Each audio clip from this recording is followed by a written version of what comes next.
Yo, what's going on, everybody? It is your boy Fitzpunk TV here, aka GLauren33. I am back here with another video on the channel for y'all today, and today we're going to be talking about unnecessary risks that Goku has taken throughout Dragon Ball. In the aftermath of Dragon Ball Super Manga Chapter 65 and all the conversation with Goku giving Moro a Senzu Bean, I thought it would be a good idea to go back from Dragon Ball all the way through Dragon Ball Super to see all the risks that Goku has taken that he really didn't have to. Some are clearly worse than others, and I know some of you guys can already tell before this video even begins what some of those are, but you know, this should be a fun little video just to look at some of the risks Goku has taken throughout the series, man. And it goes with Goku's character. He does a lot of things that he doesn't have to, but still, man, this should be fun, and let's get into it. So the first one we got is at the end of Dragon Ball, Goku giving Piccolo a free punch. All right, during the World Martial Arts Tournament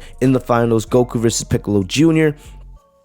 This gave us a look of what adult Goku was gonna become, because this was the first arc we saw Goku as an adult. He actually gave Piccolo a free punch against him after something that happens during their match. And the thing about it is, Piccolo was evil at the time, and he said that he wanted to kill Goku and achieve world domination. And the fact that Goku gave Piccolo a free punch, not putting up any defense, does endanger him and everyone around him. But it's not a huge risk because it is a tournament, but still, it's something that would set the foundation of all the risks Goku would take after that, going into Dragon Ball, Dragon Ball Z, and DBS. So at the end of the World Tournament, in that same arc, we see Goku give Piccolo a Sensu Bean. Piccolo is still evil at this point, but the reasons for why Goku give Piccolo a Senzu Bean makes sense, right? Goku doesn't want to kill Piccolo because that would also mean Kami and the Dragon Balls would be gone as well. Plus, right, at this time, this is very early Dragon Ball, Goku's the strongest on planet Earth. There's no Raditz, there's no Vegeta, there's no Frieza yet, there's nothing, right? So Goku's the strongest on Earth. Piccolo's really his only real competition. So Goku knows that Piccolo's gonna get stronger, and if Piccolo's gonna get stronger, Goku's gonna get stronger, all right? And they teased that a rematch between Goku and Piccolo would be taking place in the future. So definitely, for those reasons, it makes sense for Goku to give Piccolo a Senzu Bean. And it's a risk, but it's not a huge risk given the reasons for that. So Goku having a little competition there and keeping the Dragon Ball safe makes sense here. The third reason, or third risk, sparing Vegeta. This is iconic, right? The end of the Saiyan arc. And not gonna lie, it is a retread of what happened in the previous arc at the end of Dragon Ball. But here you have, what would become Goku's greatest rival in Vegeta. And the thing about it is, the danger that Vegeta brought to Earth, Vegeta didn't necessarily care about destroying the Earth, even though he attempted to do it with the Galick Gun in that iconic beam struggle. But it was more that Vegeta wanted the Dragon Balls. And then after seeing a low-class Saiyan like Kakarot put up such a fight against him, that would become Vegeta's pure motivation going forward, right? To one day defeat Kakarot. And it would become one of the main themes of the entire show. And even Goku knew that it was wrong, but Goku can't help it. It's his Saiyan pride coming into effect. And he promises Krillin that no matter what, he's going to keep training. And when Vegeta comes back and they have their rematch, he will be stronger and ready to go up against the Prince once again. So it is an unnecessary risk, but it's not as bad as some of the other risks he would take later on in the series. The next one, in the next arc, the Frieza arc, this is another iconic one. Letting Frieza power up to 100%, right? And Goku, he could have defeated Frieza at any point. Even, we all know it, even with Frieza at 100%, Goku always had control of the fight, and he could have easily ended it whenever he wanted to. But the fact that he does let Frieza go 100% is another, thing that goes along with his Saiyan pride. Plus, he was still angry at this point because he wanted to make Frieza pay for what he did to Krillin. So it kind of makes sense in a little bit that Goku was angry, plus his Saiyan pride coming into play there. It's a risk he didn't have to take. At the end of the day, it's only putting him and Frieza's life at risk, because they were already coming up with the plan to get all the Namekians revived and bring them all to Earth anyway. So he's only putting himself in danger. but it's a risk he's willing to take. So it's not terrible, but he definitely did not have to do it.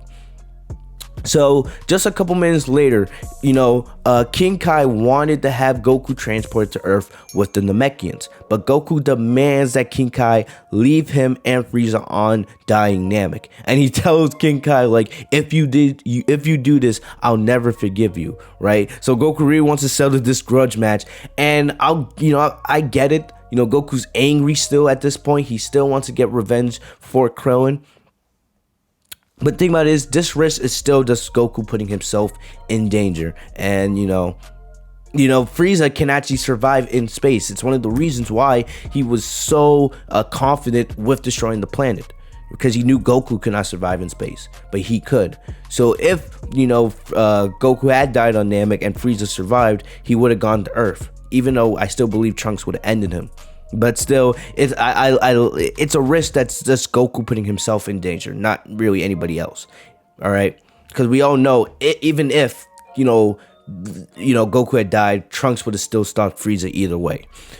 The next risk, Goku telling Frieza to get stronger and come back. This is original in the manga. I don't think we see this in the anime, but we see Goku said that he had to fight one and he wasn't interested really in fighting Frieza anymore, and he was about to leave, right? Goku said, I don't see any point in fighting you anymore, and he was about to leave, but he actually tells Frieza in the manga to go off and get stronger. So this is a unnecessary risk. We already seen this with Vegeta, we've seen this with Piccolo, right? So Goku here, I would have just, either killed him or I would have just beat him down to the point where he just would have died. But this is a bad risk because Goku is letting an evil guy like Frieza. He's different. This is not Vegeta, this is not Piccolo. This is Frieza, who is 100% pure evil. You're giving him a chance to actually leave Namek and actually come back stronger than ever. And the thing about it is, we actually see how this risk would play out in Resurrection F later on in the franchise. So I would say this is a bad risk. This risk is probably worse than Goku just letting Frieza get to 100%. All right, the next risk, Goku giving Frieza his own energy. I love this ending. This is, really, really good. It makes sense for Goku's character a lot, right? Goku being so angry still at Frieza and knowing he has to get off the planet, but still his pure nature, right? Right, we see this with Moro in the Moro arc, where Moro says, "Don't kill me." Frieza says, "Don't kill me" here, and Goku, mad and angry, saying, "All the people that you killed, right? They asked for mercy and you didn't give anything to them, so why should I give it to you?" And Goku, knowing how evil this guy is, but still gives him a little bit, just a hint of his energy, just to let Frieza, get off the planet. But still, Frieza doesn't take that mercy and tries to kill Goku, and then we get that amazing angry Kamehameha wave to end the arc. So it's an unnecessary risk for sure, but it makes perfect sense for Goku's character. So, still, next up. Moving to the Android Saga, right? Bulma, she suggested that they just, find Dr. Gero's lab and, kill him, destroy everything so the androids won't appear in 3 years. But, Goku's pure nature coming in saying they haven't even done anything bad yet. Why would we kill them? So Bulma says in the manga, "What are you, a dictator now?" Which is a pretty funny moment. But it kind of makes sense. Right? They haven't really done anything that yet, so why would we end their life for something they haven't even done? Plus, Goku letting his saying probably come to play. He says, "I kind of want to fight these guys. I want to see what they're gonna be like." So it is a risk in a way, but it's not a huge risk. Next up, the infamous, right? The famous Goku giving Cell a Senzu Bean. And, this is where all the conversation for what happens in the Moro arc comes into play. This is a huge risk. But the thing about it is, he does this because he believes it's going to motivate Gohan, because Goku was the first to see Gohan transformed into Super Saiyan 2 inside the hyperbolic time chamber. So this risk is more about Goku misunderstanding his son than, him being stupid. Yes, it's not a really good decision, right? But the thing about it, because remember, Cell was still super powerful. Even though Cell did lose some power by fighting full power Goku, Cell was still immensely powerful. And remember, Cell did have the Saiyan cells inside him, and he became much more powerful because of that Senzu Bean. But this is more about misunderstanding Gohan, right? Misunderstanding Gohan, who isn't a fighter like Goku or Vegeta. So it's a definitely it's a 10 out of 10 risk for sure. But I understand why he did it. You know, Goku doing it in the Moro arc, you know, he should be much more smarter at this point in the series, and it's a bad decision no matter how you slice it in DBS. But here, it makes a lot more sense for why he does it. And the thing about it is, Goku actually pays for it a little bit later on because he has to sacrifice himself because of Gohan's misunderstanding and not being wise. And it's one of the reasons why Goku's decision in the Moro arc doesn't make much sense, because Goku should already learn these lessons, but it's this pure nature coming into effect. So then moving on into the Buu Saga, right? Goku fighting Majin Vegeta knowing that they're awakened Buu. So I like this risk a lot. So first off, Goku believes that, you know, if Buu is as powerful as they believe he is, they'll have Gohan. Gohan's still there, and they believe Gohan can get the job done. Even though Goku and Vegeta both know Gohan is not as strong as he was back in the Cell Saga, but they believe he's strong enough during this time to take down Buu, right? Plus, Goku's Saiyan pride does come into play a little bit, because deep down we knew that Goku wanted to fight Vegeta again. It had been years since their first match back in the Saiyan Saga, and Goku, you know, knew that this was probably the only chance he was gonna get a rematch with Vegeta. Plus, Vegeta, you know, Vegeta was egged Goku into it. There was no way Vegeta was not gonna let Goku not fight him, you know. So it made sense. It's an unnecessary risk because they could have taken down Buu before he even hatched, but at the end of the day, it's not a terrible risk, right? Another next up, later on in the arc with Vegeta, and this one you can say this is like half Goku, because Vegeta is half Goku, half Vegeta, whatever. But this is an unnecessary risk no matter how you slice it. Vegeta letting himself get absorbed when he had thousands of chances to kill Buu. Thousands of chances to do it, but he allowed himself to get absorbed because he wanted to save, you know, Piccolo and Goten, Trunks and Gohan and everyone that had gotten absorbed, even though he could have killed Buu and just got the Dragon Balls and risked all his friends back. But this is a risk, because what if something happened and Vegeta had messed it up and just got himself fully absorbed, right? Dragon Ball would have been over. Buu would have been so powerful, he would have destroyed the entire universe. So it's not the best risk. It's kind of a stupid risk at the end of the day, but we gotta remember, it's not fully Goku here. It's half Goku, half Vegeta. So, of course, not killing Buu when he could have. So Goku does say here that when he was in Super Saiyan 3, when he first fought Fat Buu, right, earlier in the arc, that he could have killed him. But the reason why he didn't is because he wanted to be all noble, and he wanted to give Goten and Trunks, you know, build up the next generation, since Goku at this point was still dead. But, you know, we see Goku comes back to life because he gets the life from Elder Kai. And even so, I'm not convinced that Super Saiyan 3 full power Goku would have destroyed Majin Buu. I'm still not convinced to this day of this. But, you know, it is an unnecessary risk that does lead to planet Earth getting destroyed at the end of the day. But, you know, it's not as bad as some of the other risks that we've already discussed here, right? So now, moving on into the Dragon Ball Super, there was no really unnecessary risk during the Beerus Saga for Goku. But back in Resurrection F, this is legit a continuation of the risk of, you know, telling Frieza to get stronger way back in Namek, right? Back when he first turned Super Saiyan for the first time. We see the result of that risk here in Resurrection F. Frieza gets resurrected, and he actually trains. Right, he trains for 4 months, and he achieves, you know, Golden Frieza, reaching levels that it took Goku years to get in only 4 months, which is still mind boggles me how strong Frieza got in that short amount of time, right? But, you know, here we have Goku could have easily defeated Frieza, easily, but he actually tells Frieza to leave Earth and come back to fight him again. So Goku, knowing how evil Frieza is, right, still is having mercy on this guy and letting him go. It's an unnecessary risk that leads to him actually getting beat, all right, because he lets his guard down, and we get, you know, the famous beam where he de-transforms from Super Saiyan Blue back to his base form, and then Vegeta fights him, and then Earth actually ends up getting destroyed. If Whis wasn't there, this would have been a risk that would have caused the destruction of Earth. And so it's a bad risk because we just saw this in the Namek Saga, right? But still, you know, Whis being there saved the day for Goku and Vegeta. So this is a bad risk. I would label this as a bad risk, up there with, you know, letting Frieza get the 100% and letting what's his name, giving Cell a Senzu Bean. So I would put this Resurrection F risk right up there as one of the worst. I'm definitely moving on. This is not a really, this risk really has nothing anyway. So in the Universe 6 arc, when Goku forfeits the match, right, he forfeits the match against Hit because he wants to see Hit go up against Monaka. Remember, at this time, Goku did not know that Monaka was a puppet of Beerus's.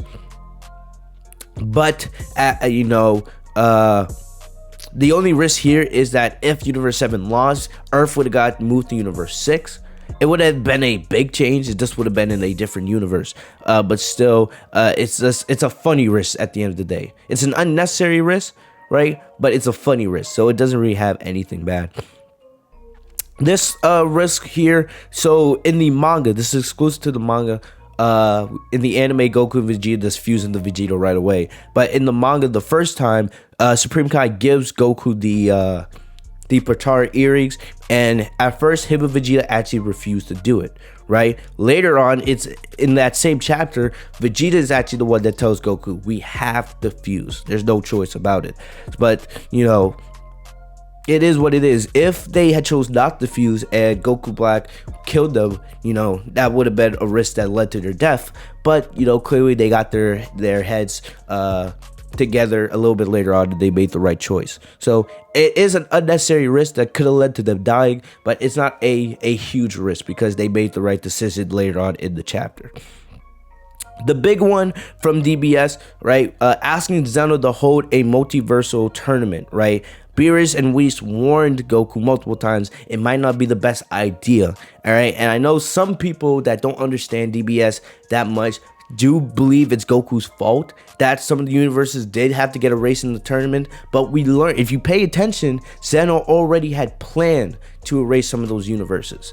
Goku just wanted to do the tournament to sped up those plans. So either way, those universes would have gotten erased. If Goku hadn't have had the tournament, right, and Universe 7 had not won, and Android 17 had not made, you know, the unselfish risk to have all the universes brought back, Zeno would have destroyed all those universes anyway.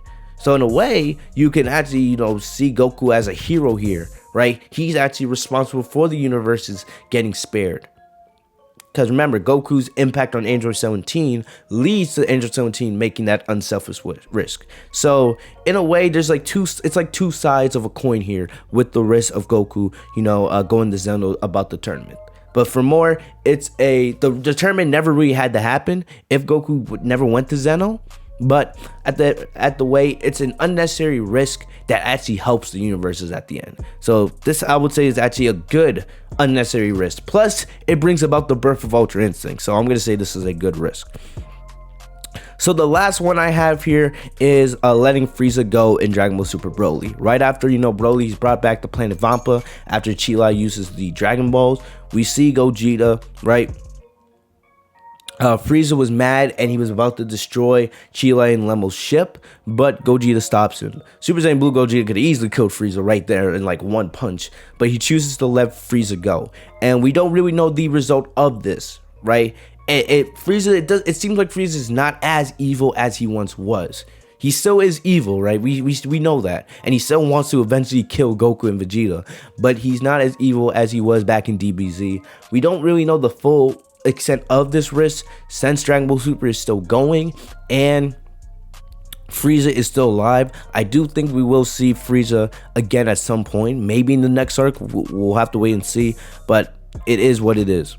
All right, one other risk. This is an honorable mention. Goku not killing Goku Black in their first meeting. Right, Goku went Super Saiyan 2 when he first met Black in the DBS anime. He could have easily killed him, but just by going God or Blue at that point, but he chose not to. So it does lead to what happens, you know, everything else that happens in that arc. So it's not a huge risk, really, right? But because at the end of the day, they did defeat, you know, Masu and all that timeline nonsense. But still, you know, it is an unnecessary risk. And the last one, of course, Goku giving Moro Senzu Bean. I don't really need to talk about this. I've done videos on it. It's a bad decision no matter what. If you take out Goku giving Moro Senzu Bean in those chapters, this is actually a really good chapter. It's almost a perfect chapter if you ask me. Because everything else that happens there with Goku talking about Moro and training and all that, right? It makes sense with Goku's character. But Goku giving Moro a Senzu Bean is a bad decision, and it's something that he should have learned way back from the Cell Saga, right? If they had Moro steal the Senzu Beans using his magic or something like that, no one's complaining. It's the fact that Goku was the one that gave Moro a Senzu Bean. That's a bad decision. So the worst decisions here, I would say, Goku telling Frieza to go off and train because that leads to Resurrection F, right? Goku giving Cell a Senzu Bean, even though there's, you know, it's more misunderstanding, it's still a bad choice, right? Goku giving Moro a Senzu Bean, right, from DBS, that's a bad choice as well.